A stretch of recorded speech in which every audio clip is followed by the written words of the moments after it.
बांधवांनो, एक दुःखद घटना घडलेली आहे. आज 11 जून आहे. वेळ सकाळची साधारण 9ची आहे आणि तुळजापूर मधील वडगाव लाख मधील पंडितजी यांचा मला फोन आला. नागरिक आहेत तिथले आणि त्यांनी सांगितले की तुळजापूर लातूर रोडवर वडगाव लाखच्या थोडं पुढे हा नीलगाय प्राणी बघू शकता आपण. वन्यजीव आहे, अतिशय सुंदर, पण ह्या ठिकाणी ह्याचा अपघात झालेला आहे. आणि नीलगायचं वैशिष्ट्य म्हणजे हा हरणासारखा दिसतो, पण ह्याला मागं शेपूट असतं. हे बघू शकता, हे लांब शेपूट. आणि हा नीलगायचं प्रमाण तुळजापूर तालुक्यात मोठ्या प्रमाणात वाढलेलं आहे. त्यासोबत ह्यांच्या शिकारी पण वाढलेत आणि अपघात पण वाढलेले आहेत.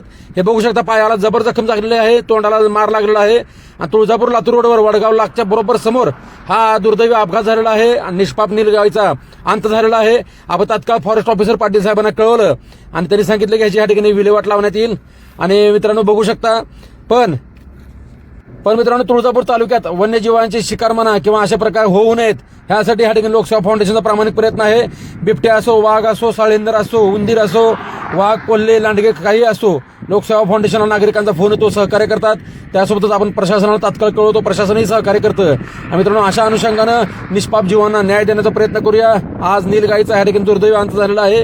हिला वाचवता आला असतं तर नक्कीच ह्या ठिकाणी आनंद झाला असता, पण ही पहाटेची घटना वाटते, त्यामुळे या ठिकाणी आपण हातबल आहोत. धन्यवाद.